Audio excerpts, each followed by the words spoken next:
السلام علیکم.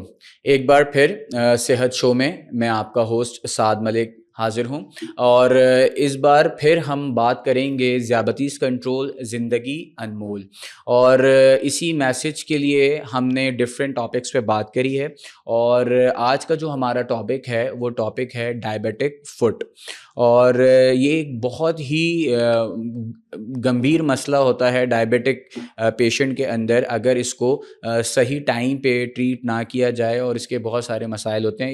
اس موضوع پہ بات کرنے کے لیے آج جو ہمارے پاس سینئر ڈاکٹر موجود ہیں، میں ان کا تعارف کراتا چلوں. ان کا نام ہے doctor Muhammad Imtiaz Hassan. He is consultant diabetologist, diabetic institute of Pakistan, Lahore. Not only this, but he is fellow of Pakistan Society of Internal Medicine, including that he is also a member of Association of Clinical Endocrinologists. تو میں آپ کو خوش آمدید کہتا ہوں سر. السلام علیکم، کیسے ہیں آپ؟ وعلیکم السلام. بالکل. I hope sir everything is good. جی سر جیسے کہ آپ جانتے ہیں کہ ڈائبٹیز ایک بہت ہی گمگیر مسئلہ ہے پیشنٹس کے لیے. اویئرنیس بہت زیادہ ضروری ہے. اس میں ایک بڑی کامن کمپلیکیشن ہے نیوروپیتھی، جس کی وجہ سے ڈائبیٹک فٹ کی طرف ہم جا سکتے ہیں. تو آپ ڈائبیٹک فٹ کے بارے میں تھوڑا سا بتا سکتے ہیں کہ what is actually diabetic foot? دیکھیں، جیسے ابھی آپ نے بات کی کہ پہلے نام لیا ڈائبیٹک نیوروپیتھی، کیونکہ ہم جو عام فہم زبان میں اس کو کہہ سکتے ہیں کہ جو پاؤں کی جو حصے ہیں جس کی وجہ سے ہم اپنے پیروں کے محسوس کرتے ہیں، درد محسوس کرتے ہیں، گرم سرد محسوس کرتے ہیں، وہ ذیابیطس کے ہونے کی وجہ سے ان پہ اثرات مرتب ہوتے ہیں، برے اثرات مرتب ہوتے ہیں، جس کی وجہ سے ہمیں جو پیشنٹ ہے، جو ہمارے ڈائبیٹک پیشنٹ ہیں، ان کو درد کا اور اس کے سن ہونے کا وہ احساس نہیں ہوتا ہے. لیکن اس سے پہلے کچھ سٹیجز ایسی پہ بھی گزرتا ہے جو مریض کہ وہ ان کا اس کو درد کا کیفیت ہوتی ہے، یعنی شدید درد ہوتی ہے. اس درد کی وجہ سے وہ بیچارہ سو بھی نہیں سکتا اور اس کو مختلف قسم کی ادویات استعمال کرنی پڑتی. لیکن یہ انیشیل سٹیج ہے. اس کے بعد جو اگلی سٹیج ہے کہ وہ آہستہ آہستہ وہ نروز ہیں وہ بے حس ہونا شروع ہو جاتی ہیں. یعنی اس کو ہم کہہ سکتے ہیں ڈیزیز ایڈوانس کر جاتی ہے، یعنی آگے بڑھ جاتی ہے بیماری، تو وہ پاؤں سن ہو جاتے ہیں. اوکے. جب پاؤں سن ہو جاتے ہیں تو اگر اس کے پاؤں میں کانٹا بھی لگ جائے، اس کو کوئی چیز گرم سرد بھی محسوس نہیں ہوتی. کئی لوگ ہیٹر کے آگے بیٹھے ہوتے ہیں اور ان کو ہیٹ محسوس نہیں ہوتی اور ان کے پاؤں میں چھالے بنے ہوتے ہیں، اور کئی لوگ صبح اٹھتے ہیں تنگ جوتا پہنا ہو تو پاؤں میں چھالے بن جاتے ہیں، وہ بھی محسوس نہیں ہوتے. تو اور کئی لوگ ایسے ہیں کہ وہ اپنے جوتا لے کے بستر میں گھس جاتے ہیں اور ان کو یہ نہیں پتا کہ میں نے جوتا پہنا بھی ہوا یا نہیں ہوا. اچھا. تو یہ نیوروپیتھی کی جو قسمیں ہیں یہ اس کا باعث بنتی ہے کہ ڈائبیٹک فٹ. یعنی ڈائبیٹک فٹ بیسیکلی کیا ہے کہ جب نیوروپیتھی کی وجہ سے یا اس میں کوئی زخم ہو جائے اور اس میں کوئی انفیکشن ہو جائے تو اس چیز کنڈیشن کو ہم ڈائبیٹک فٹ کہتے ہیں. Okay sir, very well noted. Sir مجھے یہ بتائیے گا کہ جیسا ڈائبیٹک فٹ آپ نے بتایا کہ پتہ ہی نہیں چلتا کہ آپ نے شوز پہنے ہوئے یا آپ کو چوٹ لگ گئی، تو اس سے کیسے بچا جا سکتا ہے، اور یہ کتنی پاسبلٹیز کیوں ہے؟ مطلب کوئی آپ کی بد پرہیزی ہوتی ہے یا کوئی اور وجہ کہ ہونا ہی ہونا ہے اس کو؟ نہیں، ہونا نہیں ہے. دیکھیے، بعض اوقات اس میں دو پہلو ہیں. ایک تو کچھ لوگ جن کو ابھی ڈائبٹیز جو نئی ہوئی ہوتی ہے ان کے اندر کچھ نہ کچھ اس کا ایلیمنٹ ہوتا ہے. یعنی اس کا پتہ کہ ڈائبٹیز ہونے سے پہلے اس کا پروسیس کا آغاز ہو چکا ہوتا ہے. لیکن جو سب سے بڑی چیز ہے جو سائنس نے ثابت کی ہے اور مختلف ٹرائل سے بھی ثابت ہوا ہے کہ جو شوگر کا بہت اچھا کنٹرول، چاہے آپ گولیوں سے رکھیں یا انسولین سے رکھیں، تو وہ آپ کو اس مرض سے بچا سکتا ہے. یعنی اگر آپ نے اپنا شوگر کے لیول کا کنٹرول بہت اچھا رکھا ہوا ہے تو بالکل عین ممکن ہے کہ آپ کو یہ مرض نہیں ہوگا. صحیح. سر آپ نے بتایا کہ اگر آپ شوگر کنٹرول رکھیں تو یہ مرض نہیں ہوگا، لیکن بہت دفعہ آپ کو پتہ ہے ہماری عوام کا یہاں پہ جس چیز کے بارے میں بولا جائے نہ کرنے کو وہ کرنے کا زیادہ دل چاہتا ہے، تو بد پرہیزی تو ہو ہی جاتی ہے. تو اس بد پرہیزی سے اگر کوئی ڈائبیٹک فٹ کا شکار ہو جاتا ہے تو سر وہ کس نوعیت تک جا سکتا ہے ڈائبیٹک دیکھیں، فٹ؟ اس میں ہم بجائے کہ ہم کوئی مزید کو خوفناک بات کریں، سب سے پہلے ہمیں بات ہے کہ یہ چیز ایسی کنڈیشن ہے کہ اس سے بچا جا سکتا ہے. بالکل ایسے ہی اس سے بچاؤ ممکن ہے. بچاؤ کیسے ممکن ہے کہ شوگر کو اچھا کنٹرول رکھیں اور پاؤں کا بہت زیادہ خیال رکھنے کی ضرورت ہے. یعنی اپنے پاؤں صرف ایک چھوٹا سا بس کام کریں کہ ایک روزانہ اپنے پاؤں کا معائنہ کریں. لیکن بعض لوگ پوچھ سکتے ہیں کہ بھی پاؤں تو نیچے سے تو ہمیں نظر نہیں آتا, تو ایک آئینہ ہے وہ آپ فرش پہ رکھ لیں اور اپنے پاؤں کو ایگزامن کریں, دیکھیں کہ آپ کے پاؤں پہ کوئی زخم کوئی ایسی چیز نہیں ہوئی. دوسرا یہ ہے کہ کوئی جو تنگ جوتا ہے وہ پہلے دن سارا دن پہن کے نہ پھریں, پہلے دن ایک آدھا گھنٹہ پہنے, یا کوئی بھی نیا جوتا, خاص طور پہ تنگ جوتا میں ویسے کہہ گیا, تو جو نیا جوتا ہے اس کو تھوڑی دیر کے لیے پہنے, تاکہ جو باڈی ہے وہ آپ کا اس کا عادی ہو جائے اور اس پہ کوئی زخم رگڑ وغیرہ نہ لگے.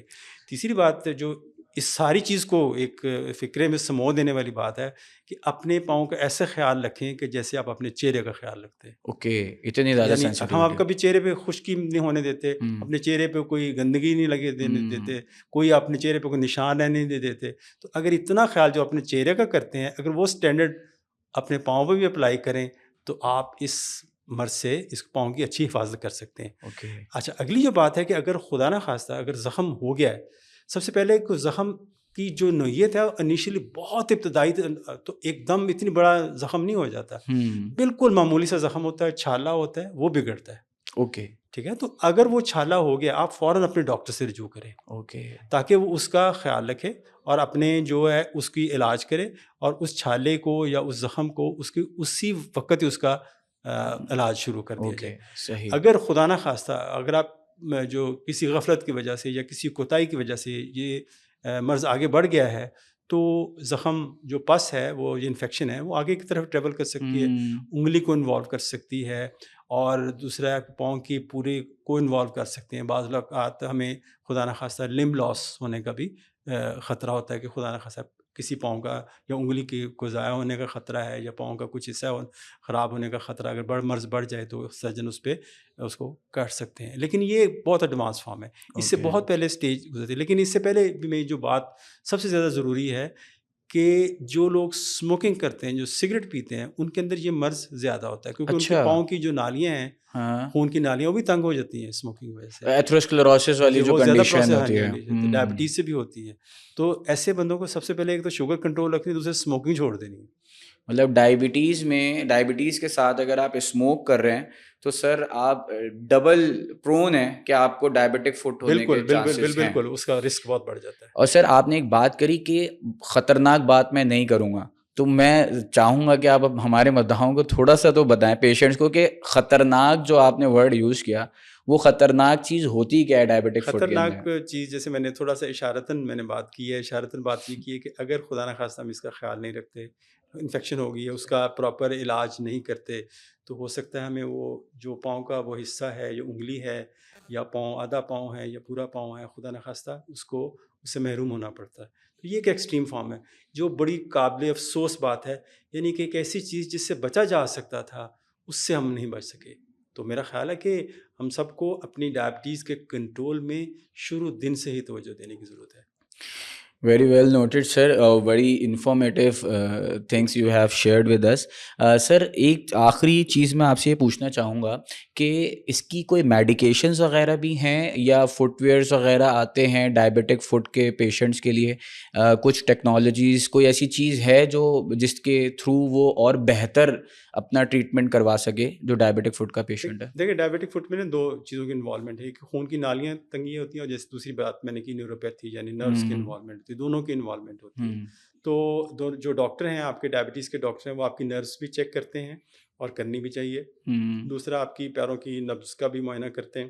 ایسے ہی اگر ضرورت پڑے تو ایک ہینڈ ہیلڈ ایک آپریٹس ہوتا ہے, جس کی وجہ سے وہ اس کا خون کا بہاؤ کا بھی اندازہ ہو جاتا ہے. تو اس سمپل ٹیسٹ کی مدد سے ہم اس کا جو اس کو ڈائگنوز کر سکتے ہیں, نیوروپیتھی کو بھی, اور ویسکولوپیتھی یعنی خون کی نالیوں کے انوالومنٹ کو بھی ہم کر سکتے ہیں. اچھا, دوسرا اس میں یہ ہے کہ جو زیادہ کوئی راکٹ سائنس نہیں ہے, سمپل اپنے جیسے میں نے ایک بتایا کہ پاؤں کا معائنہ کا روزانہ خود عادت بنا لیں. پاؤں کو جو کنڈیشن ہے روزانہ دھوئیں نیم گرم پانی میں, اس کے ساتھ دھوئیں اگر سردی ہیں, بہت زیادہ تیز گرم نہ ہو. اور اس کے بعد کوئی بھی لوشن, باڈی لوشن ہے, مختلف قسم کے اچھے موئسچرائزنگ لوشن ہیں, وہ پاؤں پہ اپلائی کیے جا سکتے ہیں. لیکن خدا نہ خواستہ اگر زخم ہو گیا تو اب یہ معاملہ ڈاکٹر کے ہاتھ میں ہے. تو ڈاکٹر ہے وہ آپ کا ڈیسائیڈ کرے گا کہ زخم کی نوعیت کیا ہے, اس میں سرجری کی ضرورت ہے یا نہیں ہے, پس کو ڈرین کرنے کی ضرورت ہے یا نہیں ہے. تو اب وہ پھر معاملہ ڈاکٹر کے ہاتھ میں. Okay great. Thank you so much sir for taking out time, اور بہت ہی آپ نے انفارمیٹیو بات کری. میں ریکویسٹ کروں گا سر آپ سے one last message for in patients کے لیے جو کہ ڈائبٹیز کا اور خاص طور پہ ڈائبٹک فوڈ کا شکار ہیں, کہ ان کے فیملی ممبرس کیا رول پلے کر سکتے ہیں ان کی لائف میں. فیملی ممبر کا جو رول ہے بڑا امپورٹنٹ ہے. اس کو ہم فیملی سپورٹ بھی کہتے ہیں اس کو, کیونکہ یہ آپ کو مدد کر سکتے ہیں. لیکن بات صرف ایک ہے, جو آخری بات میں اپنے پیشنٹس کو بھی بتاتا ہوں کہ آپ اپنی بیماری یا اپنی ڈائبٹیز کی ذمہ داری خود قبول کریں. آپ کی ذمہ داری, آپ کی ڈائبٹیز کی ذمہ داری آپ کی ماں کی, آپ کے باپ کی, آپ کے بچوں کی نہیں ہے. جب تک اس بات کو تہیہ کر لیں گے کہ آپ نے اس کا ذمہ خود اٹھانا ہے, تو آپ کو کبھی بھی مایوسی نہیں ہوگی. بہت شکریہ. Thank you so much sir for joining صحت شو.